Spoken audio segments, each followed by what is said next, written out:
Saya bukanlah wanita seperti pada umumnya. Tidak banyak wanita yang memilih profesi seperti saya. Di Indonesia hanya ada 4 orang wanita yang menggeluti pekerjaan ini. Saya, Kapten Leni Tadika.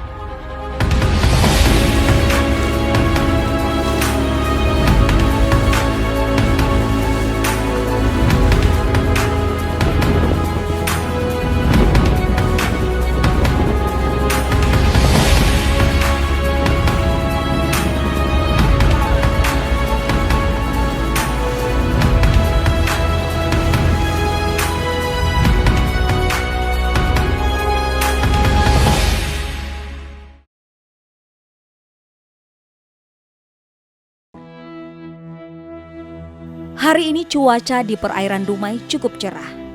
Seperti biasanya, perairan ini mulai dari pagi hari selalu disibukkan dengan aktivitasnya.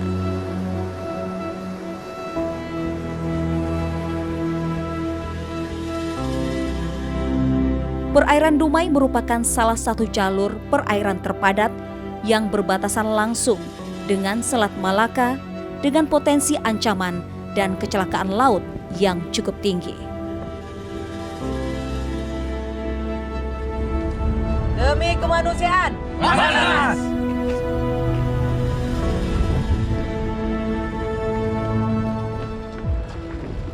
Kondisi inilah yang membuat saya dan kru kapal KM 218 Basarnas harus tetap waspada.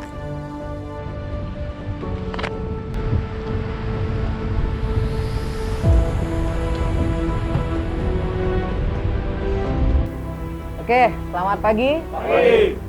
Bagaimana kabar rekan-rekan semua pagi ini? Baik. Oke. Dalam menjalankan Yang aktivitas petugas sehari-hari, siaga satu ya. biasanya saya awali dengan memimpin rapat serah terima tugas antara tim 1 dengan tim 2. Baik, tim 1 apa aja kegiatan yang dilaksanakan kemarin?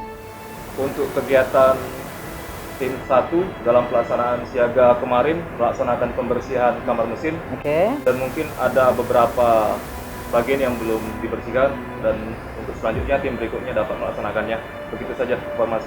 Untuk berita nihil ya? Berita nihil. Nggak ada masalah apa-apa? Sudah ada nama. Oh, nggak ada nama. Oke, siap. Tim 2 untuk melanjutkan pekerjaan dari tim 1, bagian-bagian yang belum terselesaikan oleh tim 1. Ya udah, berarti kalian tinggal serah terima antara tim 1 dengan tim 2. Hal ini saya lakukan untuk memastikan agar kondisi kapal dalam keadaan siap apabila sewaktu-waktu dibutuhkan untuk melakukan evakuasi terhadap korban yang jatuh ke laut.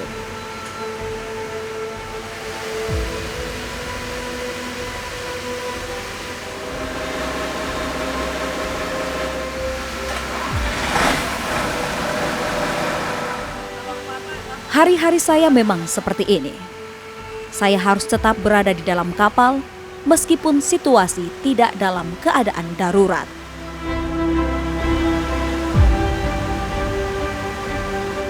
Hal yang pengalaman yang saya alami itu sangat banyak kalau untuk di Basarnas ya. Karena apa? Ketika orang mengalami musibah seperti cuaca buruk atau kapalnya tenggelam, ya kapal lain menghindar, kita malah maju untuk mengejar mereka gitu. Jadi apabila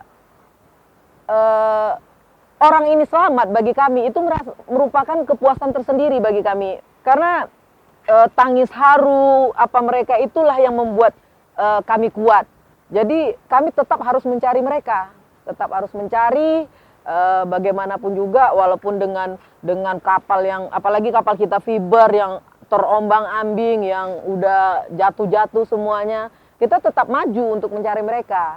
Tapi tetap safety kita utamakan. Seandainya tidak mampu, kita tetap harus mengutamakan keselamatan kita juga.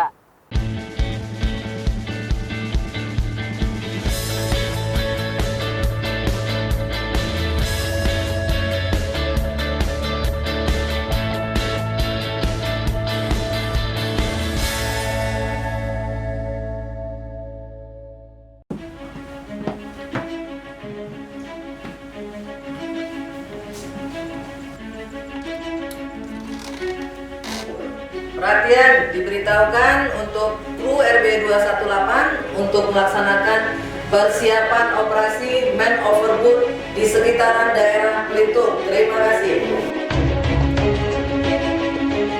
Selain melakukan pengecekan kapal secara rutin, saya pun terus mengasah kemampuan dan kesiapsiagaan tim ini dalam melakukan operasi pencarian dan pertolongan atau biasa kami sebut dengan man overboard.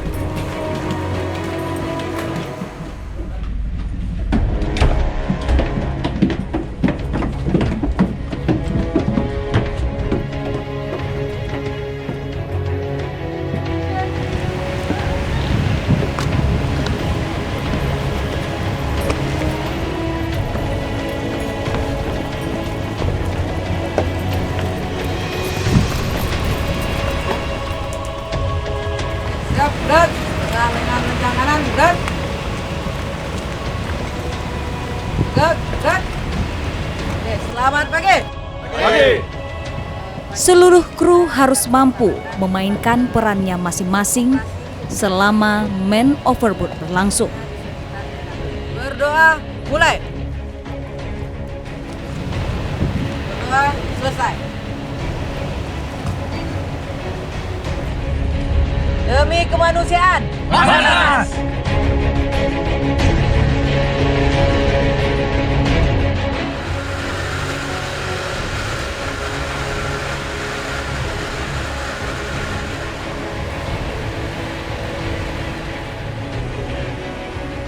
Hal pertama yang terpenting, jangan pernah kehilangan pandangan terhadap orang yang jatuh ke laut.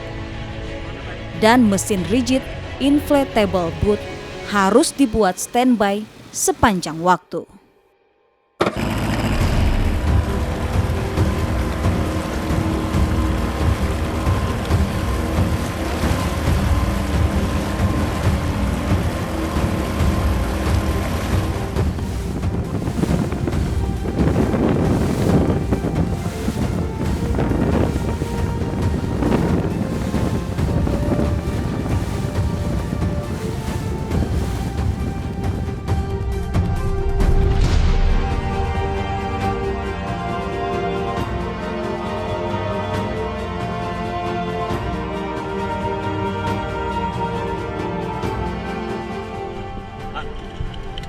Pak, sadar Pak?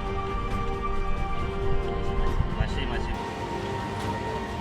Buka life jacketnya, kasih taruh di kepalanya.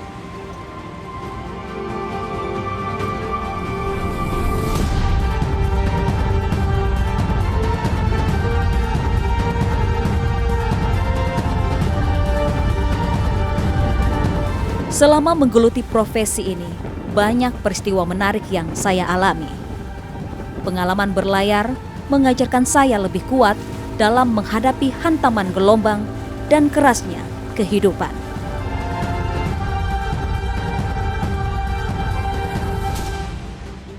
Itulah tanggung jawab saya sebagai kapten dengan mengawaki kru.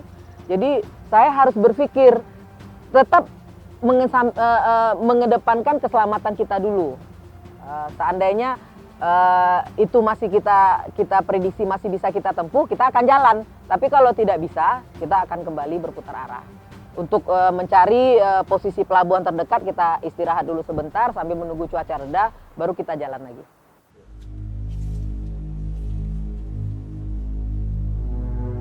Sejak bergabung di lembaga ini pada 2009 lalu, saya dan tim telah banyak melakukan operasi, pencarian, dan juga pertolongan. Oke, udah dapat titik koordinatnya ya?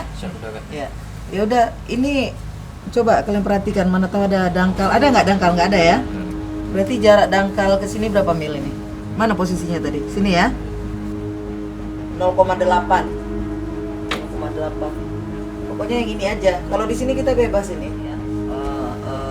Tanda-tanda bahayanya, nah, kedangkalannya diperhatikan. Saya langsung berkoordinasi dengan kru kapal untuk melihat peta mencari di mana lokasi terakhir para korban terjatuh. Kalau ada apa, kasih tahu saya segera ya. Siap ya.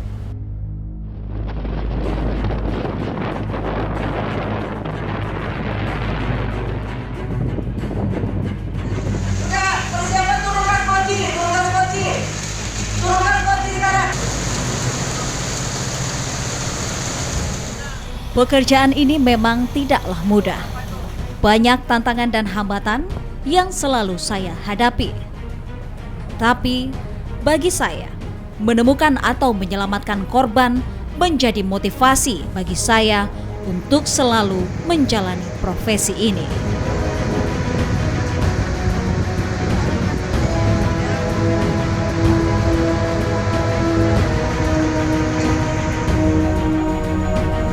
Korban yang berhasil kami temukan dan dievakuasi ini langsung kami bawa ke posko tim SAR di dermaga Pelabuhan Dumai untuk mendapatkan pertolongan medis lebih lanjut.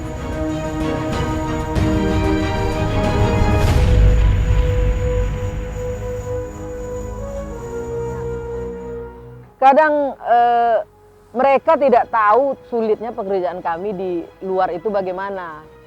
Kadang kita pun sudah datang, cacian maki itu ada, terlambat datang, begini. Sementara kan mereka tidak tahu prosesnya itu bagaimana. Proses dari kita mendapatkan berita bahwa ada kapal tenggelam atau orang jatuh ke laut ataupun apa, dia tidak tahu proses itu yang kita jalani gitu. Jadi bukan kita bermaksud untuk terlambat atau bagaimana gitu. Tapi proses ini tetap kita harus jalani, karena kan kita harus laporan dulu ke kantor, harus dicari dulu berita kebenarannya. Seandainya itu memang benar-benar terjadi, kita udah langsung aksi. Tapi kalau memang sudah fix, bahkan 15 menit persiapan saya pernah untuk melakukan ini. Pernah kita dicaci maki, dibilang macam-macam lah gitu kan. Bahkan ada pihak keluarga korban bilang kapalnya tenggelam, mungkin orangnya terjebak. Kita nggak tahu posisi kapal ini di mana berdasarkan saksi yang lain. Jadi kami tidak menemukan, setelah 7 hari pencarian kami tidak menemukan. Ya sempat ada umpatan dari mereka, tapi ya mau gimana lagi ya, tetap kami terima dengan lapang dada, terima kasih. Tapi banyak juga yang mengucapkan terima kasih kepada kami, alhamdulillah. Entah keluarga dia, entah bapak dia atau saudara dia diselamatkan.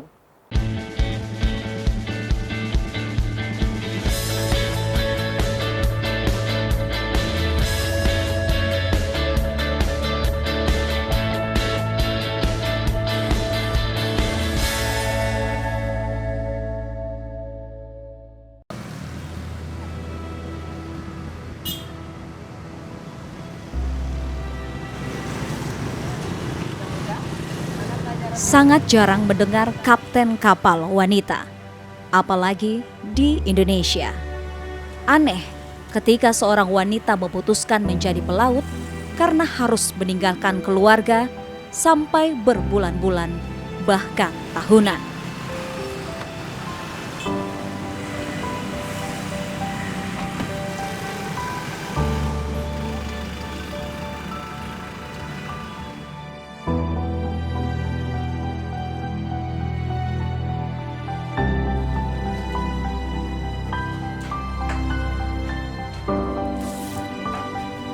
Namun konsekuensi inilah yang harus diterima oleh keluarga kami. Posisi saya saat ini juga tidak terlepas dari dukungan seorang suami.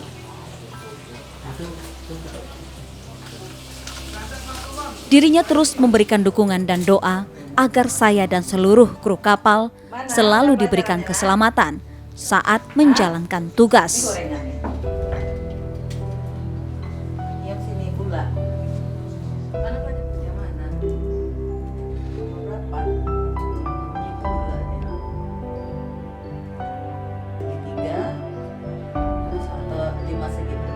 Saya pun menyadari sebagai seorang istri dan ibu bagi ketiga anak-anak saya tetap menjalankan peran sebagai seorang ibu rumah tangga di tengah beratnya tugas yang saya jalankan.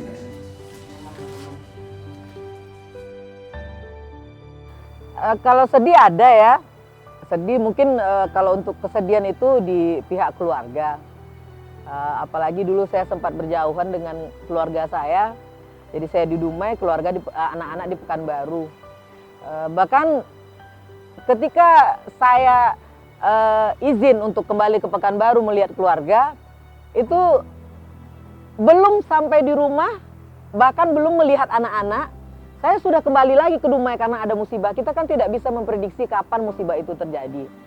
Jadi di sana ada sedih, ada kesal, ada istilahnya inilah di hati ya. Jadi tapi tetap saya kesampingkan hal itu. Bahkan lagi bercengkrama dengan keluarga, lagi jalan-jalan, ada musibah, itu saya tetap balik kanan. Karena ini sudah merupakan tanggung jawab saya. Jadi alhamdulillah anak-anak dan keluarga mengerti bagaimana pekerjaan ibunya, walaupun ada terlontar kata-kata, apalah, baru sampai atau belum sampai melihat kami, udah kembali lagi. Jadi hal itu ada rasa kesedihan di hati, tapi tetap saya kesampingkan karena ini menyangkut tanggung jawab saya dan menyangkut juga keselamatan dari orang-orang. Jadi kalau ada istilahnya ketika ada musibah, jadi sosialisasi lah ke nelayan-nelayan, bagaimana untuk menghubungi Basarnas. Jika memiliki waktu luang, saya dan keluarga selalu berkumpul. Karena momen seperti ini sangat langka kami rasakan. Tadi ujian apa? Belum ada. Kapan ulangannya? Yang saya beri itu doa dan kepercayaan. Doa dan kepercayaan itu ya. Karena gini loh Pak, pekerjaan ini kan menyangkut alam, misalnya alam yang luar biasa gitu kan, laut. Jadi kalau kita nggak ada kepercayaan dia bekerja seperti yang dilakukan di sisa ini, saya itu rasanya sia-sia. Karena bagaimanapun itulah yang utama bagi saya, memberi support dan semangat untuk dia. Kalau saya nggak percaya nanti sama dia, nanti dia beban pikiran dan itu akan mengganggu aktivitas dia untuk melakukan pekerjaan yang luar ekstrem lah bagi saya itu Pak.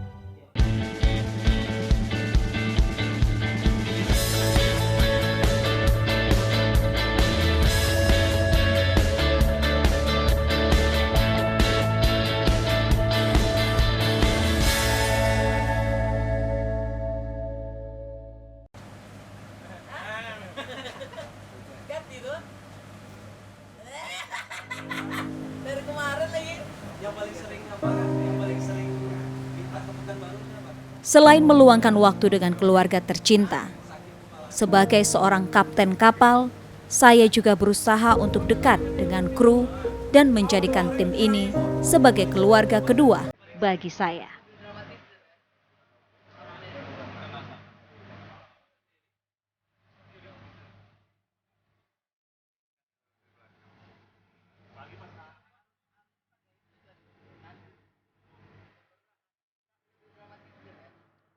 Selama 10 tahun kita bersama dengan Kapten ini sebagai satu mitra. Banyak hal yang saya pelajari dari sosok beliau. Sebagai contoh dari pengalaman berlayar, mungkin dapat dikatakan beliau lebih pengalaman dari saya, dan dari hal tersebut saya banyak belajar dan banyak yang saya ambil dari hal tersebut. Menurut saya, Kapten ini dalam hal kepemimpinan, beliau mengedepankan kekeluargaan. Jadi dapat dikatakan kami bekerja merasa nyaman dan tidak canggung. Saat kami santai, kita bisa bercanda, bisa bergurau, dan saat serius, kita juga serius. Tetap fokus dan tidak main-main.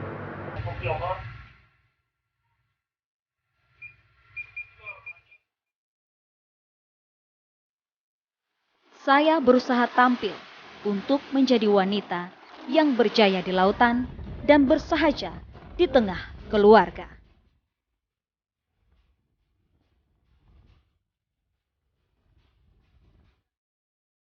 Laut itu adalah teman bagi saya, sahabat bagi saya. Dia akan memberikan kemudahan kepada saya untuk